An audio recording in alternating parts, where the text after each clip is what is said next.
kaya pinatatanggal niyo si Eden kasi she asked questions na napapahiya si Yuse Castro. Naglabas siya gano'n ng kapalo. Eto yung mga barangay. Eto yung ng puro mga blanco drug-free. yung ilalim.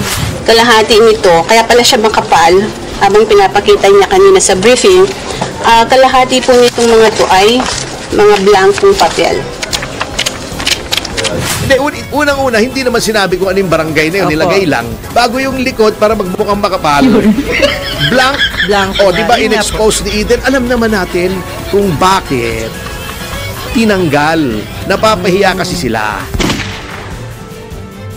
Breach of protocol daw. Tingnan mo yung video. Yung Pangulo ang lumapit eh. Oo, sinalubong lang. Halfway.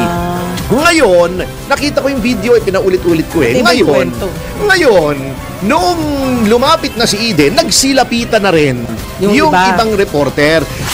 Kasi, pagka hindi ka nagpupuri dito sa pamahalaan, idinidemanda ka, tinatanggal ka pa sa Malacanang. O, nangyari kay Eden Santos. Alam mo, nakakatawa yan eh. Kitang-kita. Alam nyo, hindi ko talaga malaman kung bakit, alam mo, matagal kong inisip eh, napupuyat ako kaiisip dito sa administrasyon na to. Hindi ko din alam ang tama at mali. At kung anong mali, yun pa ginagawa nila. Para sa amin sa oposisyon, ituloy niyong mabuisit sa inyo ang taong bayan, di ba? Hindi, ituloy niyo nga kasi maganda yan sa 2028. Bino mo ba naman? Etong PCO, pinatatanggal si Eden ng Net25, breach of protocol daw. Kasi daw, lumapit sa Pangulo nang hindi pa dapat lumapit. Pero nakita mo ba yung video? Hindi. Tingnan mo yung video. Yung Pangulo ang lumapit eh. Oo, sinalubong lang. Halfway. Ngayon, nakita ko yung video, pinaulit-ulit ko eh. Ngayon, noong lumapit na si Eden, nagsilapitan na rin yung ibang reporter. Di ipapalitan nyo lahat ng lumapit kung yung pala ang dahilan. Hindi lang siya. Bakit si Eden? Kasi naman, ano mo talaga, hindi ko talaga magets ang takbo ng... Hindi, kasi nauna siya. Baka masikat yung nahuli. Hindi, ang ibig kong sabihin nga. Opo. Alam naman natin at very transparent naman na kaya pinatatanggal niyo si Eden kasi she asks questions na napapahiya si Yuse Castro. Katulad ng mga barangay, di ba? Sabi niya, 4,000 chuchu barangay ang drug-free. Tinanong ni Eden, ano-ano yung barangay na yun? Hindi ko alam eh. Yun lang ang sinabi sa akin. May mga drug rehabilitation na. Saan po yun? Ano mga address? Di ko alam eh. And then, nagpalusot si Attorney Castro. Alam mo, hindi ko talaga rin magets kung anong ginawa niya. Naglabas siya gano'n ng kapalo. Eto yung mga barangay. Eto yung ng puro mga blanco drug-free. yung ilalim. Hindi, unang-una, hindi naman sinabi kung ano yung barangay na yun. Nilagay lang. Etong barangay, ilang barangay, gano'n. Bago yung likod para magmukhang makapal, blanco. Di ba in-expose ni Eden? Alam naman natin kung bakit tinanggal. Napapahiya kasi sila. Baka nagkamali lang sila. Alin? Yung gobyerno. Binigyan ng blank? Parang si Manny Pacquiao yan eh, di ba? Nagkamali lang. Parang si Manny Pacquiao yan nung sinabi, eto yung mga papeles na nagpapakita ng corruption ni BBM noong eleksyon. Pag zoom in mo, puro blank yung mga papel. Kaya ayan pinagtatanggol ko na si BBM. Kasi talaga, totoo, tayo naman totoo lang eh. Okay. Ayan, ang nangyari. Lumabas tuloy. Ito may nagtanong na reporter. Hindi na Net25. Iba na. Tinatawagan daw niya si PCO Chief J. Ruiz. Kinaklarify niya ano ba itong nangyari na pinapapalitan niyo si Eden Santos. Binlock daw siya. Meron ba naman? Presidential Communications Office. Communications! Dapat nagko-communicate. Ang communication ay two-way. May tinanong sa'yo, may Sagutin sinagot mo. ka. May tinanong ka, sasagot siya. Sasagutin. Yun, communications po yun. Eh ngayon, no communication No na. communication. Ang hirap yun. Ang hirap nga kasi, alam mo, nabigyan na. Hindi marunong talagang kumuha ng cue tong si Pangulong Marcos. Binaypas na nga ng Senado si Jay Ruiz. Oh. Binibigyan na siya ng clue. Boss, binaypas namin. Hindi mo na kailangan tanggalin to save face kay Jay Ruiz. Oh. Binaypas namin, pwede mo nang sabihin kay Jay Ruiz. Oo. Parang Mag-usap Jay, na lang. na-bypass ka eh. Appoint na lang ako ng iba na walang bagahe na nangongontrata sa gobyerno. Ang ganda na ng binigay sa yung pagkakataon ng Senado. Hindi mo pa na-gets?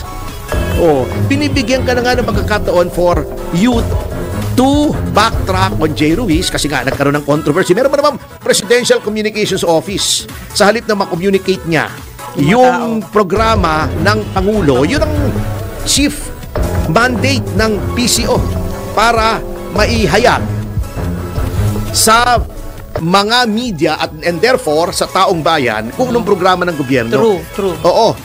Meron ba naman PCO? Ang unang-unang ginawa mo nung first day mo ang kino-communicate mo yung depensa mo kung bakit may daan-daang milyong kang kontrato sa gobyerno. At isira na ang kamada mo at laging may cloud of doubt. Sana ang ganda na opportunity ni-reappoint. Ay, yan naman bago nagpa-block ng reporter. Hindi naman magsisinungaling yung reporter na yun eh. Ngayon, nag-react ang Malacanang Press Corps. Ayaw nila doon sa ginawa na pinapapalitan si Eden Santos. Para sa kanila, wala namang masamang ginawa. Plus, kasi nagaling yun. alin? Yung sulat. Di ba sa kanila? Sa PCO, hindi sa Malacanang Press Corps. Ang Malacanang Press Corps. Ay, na sinasabi mong bypass. Hindi. Hindi pa rin. Sige, attorney. Ang bypass, yung sa Commission on Appointments. Oo. Sorry. Diba, ang lahat ng miyembro ng gabinete, mga general, etc., ay dumadaan sa CA. Yes. Oo, binaypas na siya. Sinabi na, saka na namin tatalakayin kung approved or disapproved ang appointment ni Jay Ruiz. Ayun, dapat ganon. Ganon talaga, nasa konstitusyon yun eh. Oo. Binaypas na nga. Ibig sabihin, pag binaypas ka ng CA, tanggal ka. Kailangan i-reappoint mo until the next Congress convenes at mag-convene yung CA. Opo. So, ad interim appointment siya So, mag-assume na siya. Pag nag-CA siya, pag-approve siya, tuloy. Pag hindi na-approve, tanggal na siya. Okay. I-re-appoint mo yan. Kung gusto mo pa rin siya ang maging PCO chief. Binigyan na nga siya ng pagkakataon para i-reconsider. Teka kasi, ayaw na nga siyang ma-embarrass ng Senado. Kasi, pagka up for confirmation si Jay Ruiz, maaangkat yung kontrata sa gobyerno, mapapahiya pa yung tao. Aangkatin at aangkatin niya. Kasi may mag-o-oppose sa appointment yan. Laging may nag-o-oppose, lalo na may oposisyon. Yun ang sinasabi ko. Ang Malacanang Press Corps, yan yung organisasyon ng mga reporter na ang beat nila ay Malacanang. Correct. Sila yung mga reporter. Hindi maaring manggaling sa kanila. More on for government. Ang gobyerno ang nagtanggal yung PCO. Alam naman natin kung bakit. Si Claire Castro yan. Huwag na tayong magkunwari. Sasabihin pa niya, wrong, fake news, ha. Ang mga attitude kala mo cute siya. Alam mo, yung mga ganyan, Ma'am Claire, yan kung cute ka lang, katulad ko, pwede ka maganyan. Cute meaning maliit. Di ba ang ibig sabihin, ang literal meaning ng cute maliit, di ba? Okay. Sige na nga.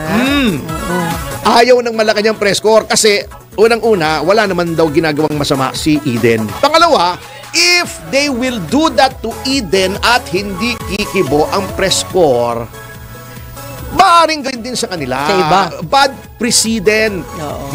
Hindi dapat ang Malacanang ang nagdidikta sa news organization kung sinong padadala nila. Ngayon, kung nagdabog ka roon, nagsisisigaw ka, yung mali yun. minura mo yung si Claire Castro, yun, pwede sa yun ang mali. Uy, mali yung ginawa. Pero yung ginagawa lang niya ang trabaho niya, ano bang trabaho ng reporter? Mag-report. Kaya nga, reporter Tama. kailangan may mag-report siya. Eh, di ba si Pangulong Marcos, sinasabi niya, transparency, walang tinatago. So, sa kanya tinanong kasi, ang problema, pag tinanong mo si Yusek Castro, masasakit ang ulo mo eh. Hindi mo maintindihan ang pinagsasabi. Siguro, they want to get it straight from the horse's mouth. Yun. Oo. Wala pong masama roon. Sumunod naman, hindi naman pinigil ng PSG. Sana pinigil ng PSG. Para hindi na mangyari yun. Nagtulakan sila ng PSG. Mali. Ayun ang mali. Eh since pamilyar na sa PSG, araw-araw ba naman, ilang taon na nilang nakikita, alam nilang hindi threat si Eden, di ba? Anong breach of protocol doon? Tingin mo, sasaksakin o babaril ni Eden? No, si Presidente, hindi naman mangyayari. Kalokohan yun. Ang breach of protocol. Breach of protocol, kumukuha lang ng storya yung tao. Sumunod naman yung iba. Opo. Alam mo, hindi ko malaman kung bakit ang ina-appoint yung mga may attitude na prima donna. Yung akala mo, sila ngang magaling. Akala mo lahat, kita mo yung attitude niya nung sinabing si Pangulong Duterte ay butot balat na lang. Alam mo, kung ikaw ay matinong communicator, sasabihin mo, we are sorry to hear that. He's a former president. Yes, we wish him well. Sana ay gumaling siya. Opo. At sinasabi, kailangan lang yan exercise. Very dismissive. Parang pinagtatawanan mo pa.